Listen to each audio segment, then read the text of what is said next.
Maayong gabi kayong tanan, mga kaigsuonan, anyanawsab kita sa ato ang pamalandong sa Ebanghelyo sa Domingo. O ato ang pagkakutloon ini gikan sa ikanapulog siyam nga Domingo sulod sa tuig gikan sa Ebanghelyo ni San Mateo kapitulo 14 bersikulo 22 ngadto sa 33. Ang Ginoo manaag kaninyo pagbasa gikan sa Santos nga Ebanghelyo sumala ni San Mateo. Himayaon ikaw o Ginoo. Unya gipasakay ni Jesus ang mga tinun-an sa sakayan o gipaunan niya ngadto sa tabok sa lanaw. Ug iyang gipalakaw ang mga tawo. Tapos niya palakta ang mga tao mitunga siya nga nag-inusara sa usa ka bungtod aron pag-ampo. O sa pagkagabi na, si Jesus nag-inusara na didto. Niadtong tungura ang sakayan didto na sa laod, gikuso-kuso sa mga balod, kay ang hangin sungsungon man kaayo. Sa may mga alas 3 sa kadlawon, si Jesus miadto kanila nga naglakaw sa tubig.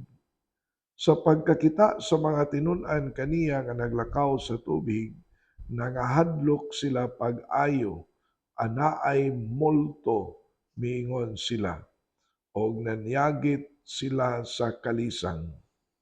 Si Jesus miingon kanila, ayaw kamo kahadlok, ako kini. Unya si Pedro miingon, Ginoo, kung ikaw kana, palakta ako sa tubig nganha kanimo. Dali na ri, mitubag si Jesus. Busa mikawas si Pedro sa sakayan ug milakaw sa tubig ngadto kang Hesus. Apan sa pagkamatikod niya sa hangin, nahadlok siya og misugod pagkaunlod. Ginoo, luwasa ako. Misinggit siya. Diha gidawat siya ni Jesus o gibira og miingon si Jesus ngadto kaniya. Pagkadutay sa imong pagtuo, nganong nagduha-duha ka man. Ug nanakay silang duha sa sakayan ug milurang ang hangin. Ang mga tinun-an nga didto sa sakayan misimba kang Hesus ug unya miingon, ikaw gayud ang anak sa Dios. Ang Ebanghelyo sa Ginoo. Dayon ikaw o Kristo. Mga kaigsuunan, maayong gabi kaninyong tanan, and then may hinaot ko nga maayo ang dagan sa atong kinabuhi. And then sa ako anang gikaingon, aniya kita karon sa ikanapulog siyam nga Domingo sulod sa tuig. And then ang ato ang Ebanghelyo mula ni continuation ni sa Ebanghelyo sa miaging Domingo katon matawag na to the multiplication of loaves, di ba? Supposed to be si Kristo moadto unta sa kamingawan aron mag-ampo apan tungod kay naluoy siya sa mga tao nga nagsunod-sunod niya ang iyang giayong mga masakiton niya naluoy pod siya ang iyang biyaan o iyang gipakaon na libuan ka mga tao, di ba? Mao man ang ebanghelyo. Sa ato ang ebanghelyo karon na himo gyud ni Kristo, nahitabo gayud ang giingon nga miadto siya sa kamingawan aron pag-ampo, no? Bisag unsa ka busy kita, si Kristo nagtudlo nato. Always look for time na we can pray to God. So, si Kristo mag-ampo na to. Unya, naluoy siya sa mga tao, pero pagkauman, mitungas gyud siya sa bungtod aron paghimo sa iyang pag-ampo. Ingon ana ang kaimportante sa pag-ampo. Apan nindot sad kaayo sa nga tanan Kay kining pag-ampo dako kay ni siya sad og matawag nato og ikatampo sa atong kinabuhi. Kay ang atong ebanghelyo nagisgot sad ni og matawag nato og daghang kay punto sa ebanghelyo. Una, wa nila maili si Kristo. Nya mas nahadlok pa hinuon sila kay para nila si Kristo nga naglakad sa tubig usa ka multo, dili ba? And then sa diha nga nagpaila si Kristo ngadto kanila, ayaw kamo kahadlok, ako kini. Diha pa sila nga natagaan og kaisog. And then mao na to nga aron mapakita gyud nga si Kristo gayud mao tong mingon si Pedro, magtutudlo mo na ako diha kanimo. Bisa ilakad pod siya.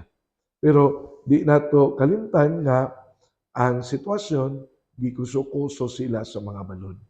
Mao to nga si Pedro sa diha nga nawa na pod ang iyang focus, attention ngadto kay Kristo, didto na sa pagkuso-kuso sa mga balod, ang ebanghelyo mingon na unlod siya. Very symbolic.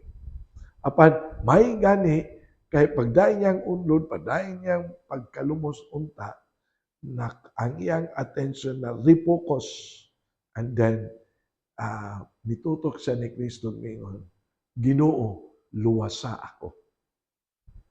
And then nahitabo na giluwas ni Kristo si Pedro. Apan iya baya giyon nga murag gipahinumduman si Kristo. Pwede sa iyang gikasab-an pagkagamay sa imong pagtuo. Mauni ang nindot sad nato nga tan-awon sa panaw sa itong kinabuhi. Kuso-kuso sa mga balod. That is also very symbolic to our life. Sometimes, mabugatan ta sa problema, gikuso-kuso sa mga balod sa problema ang atong kinabuhi. Nga usahay, we lose the focus of our life and of our journey, and then we cannot focus anymore to the Lord. Of course, that is very understandable kay ma-overwhelm man ka, malumos man ka sa kahadlok.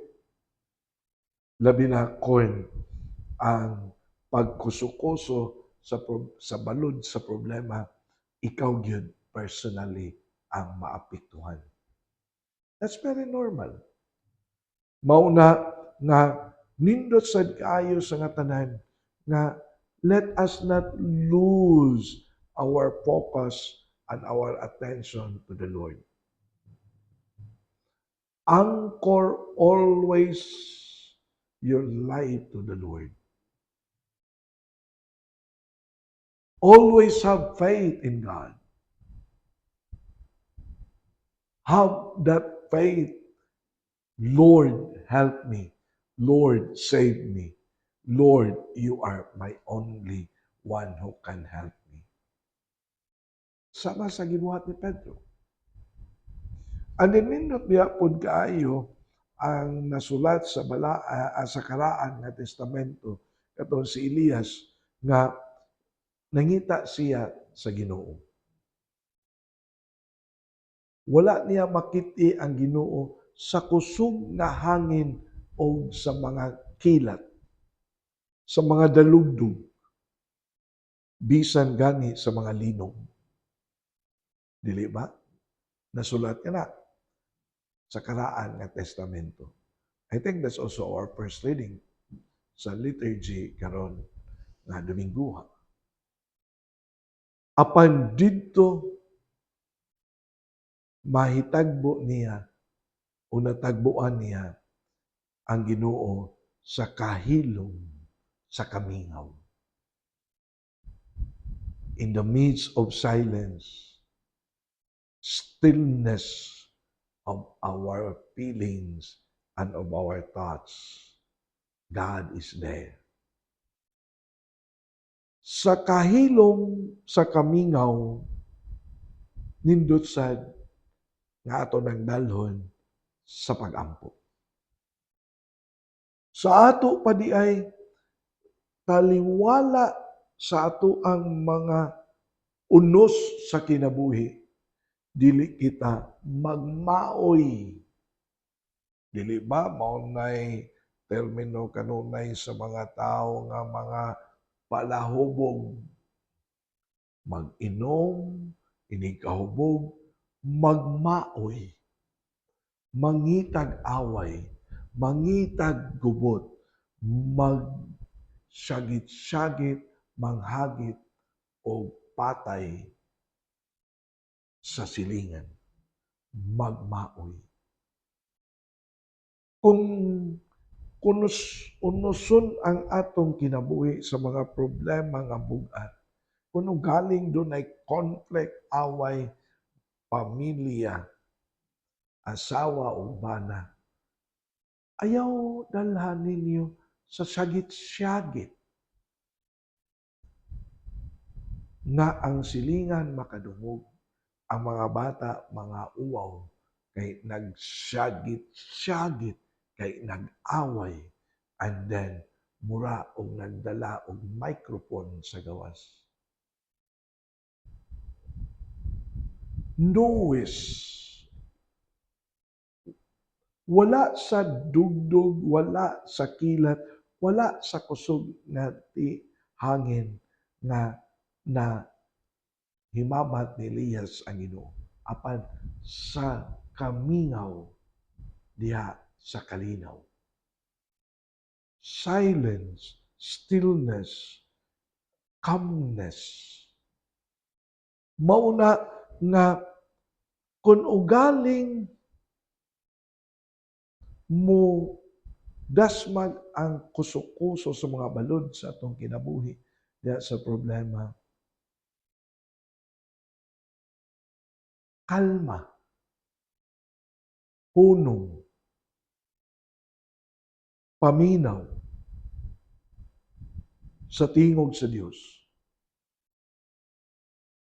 Don't entertain your hurts, your anger, your hatred, your revenge. God is not there. Mauni nga nindot sa kaayo sa nga tanan nga unsa ang pag-ampo ka importante. Dili ba miingon ko sa sinugdanan nga at first si Kristo mag-ampo unta pero giapas siya sa mga tao mao tong nahitabo ang multiplication of loaves, and that was the gospel last Sunday. And then paghuman sa mao nga multiplication of loaves, si Kristo mipadayon sa pagsaka sa bukid aron maghimo sa iyang pag-ampo. And that's the gospel today. Si Kristo miapas lamang ngadto sa mga apostoles didto sa dagat, didto sa tubig. Gikan siya sa pag-ampo. Mauna nga ang pag-ampo sa kamingaw, sa kahapsay, sa kalinaw, anha nato madunggan ang Ginoo. Ug anha nato masabtan ang mensahe sa Dios. Ug anha sab nato nga mapamalandungan unsa ang mga butang nga kaya natong buhaton. Dili ba mga kaigsuonan? There must always be time for the Lord. Saba kaayo ang kalibutan karon.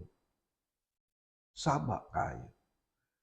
Unya ang kasaba naman bisan sa atong nasod nga ni karon, saba kayo impeachment, kinihaay, unya tinukmuray kinsay sad-an ug uban pa. May na lang kay naay yala nga mohatag og kalipay good news natong tanan, dili ba? Mas tilan og walay Alex Yala karon puros negative ang musod. And then congratulations sa ato ang Alex Yala pod, no? Kitang tanan. Puros nalipay dihang napita, bringing the pride of our country. So mga kaigsuunan, ato ani nga dawaton, our journey is full of uncertainties. And our journey is full of things beyond our expectations. And then sometimes we are caught unaware what will happen to us in the future. But let us not always forget nga moingon, let us not allow all these negative, mga toxic nga mga butang nga moabot sa atong kinabuhi nga mutabon sa atoang panaw sa kinabuhi. Let us not lose our hope, but let us have faith in the Lord. Si Pedro sa Ebanghelyo gikasab-an ni Kristo, pagkagamay sa imuhang pagtuo. And then everybody diha sa sakayan professes their faith o mingon, Ginoo o Diyos ko. You are the Son of God. Dili ba? That's the end of the gospel. Mauni na atong hagiton ang ato ang tagsa-tagsa kaugalingon nga mugahin gyud ta sa pag-ampo. Musimba sa Domingo, magrosaryo, sa gabi uban sa pamilya, manguros sa dili pa mulakat, musangpit sa Ginoo sa dili pa musugod sa trabaho ug uban pa. And then let us always have faith that God is the only one who can save us from the struggles of our life. The help of God is very necessary, importante. But of course, we have also to do our part. Lihok tao, kay tabangan ko ikaw. Of course, that's the principle. Dili pwede ang huwan tamad. Mauni nga niining ato ang ebanghelyo, niining ikanapulog siyam nga Domingo sulod sa tuig, usa kini siya ka pagpahinumdom na dili katapusan sa kalibutan kung ugaling aduna kitay mga problema na bugat mapasan diri kanat. That's not the end of the world.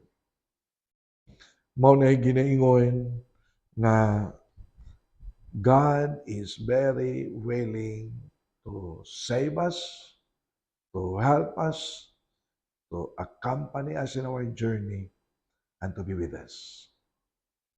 And let us put that into our hearts, in our mind, that God is always with us. Okay? Nya, with our prayers, atong iampat ang mga kaigsoon ng mga masakiton. No? Amo lang itong amahan, panalangini ang among mga kaigsuonan nga mga masakiton. Ginahanglan silang kadasig, kalig-on, ayuha ang ilang tagsa-tagsa usab ka mga balatian. Kining tanan among gipangayo pinaagi ni Kristo among Ginoo, Amen. Anila sa takotob, magkita ta sa sunod nga Sabado, alas 6 sa gabi, and then sa ato ang FB account, Archdiocese of Cebu Catechetical Ministry. Na kini si Father Joseph Intig ang kanunay nga nag-uban kaninyo nining atong pamalandong sa Ebanghelyo sa Domingo. Manginaot kita.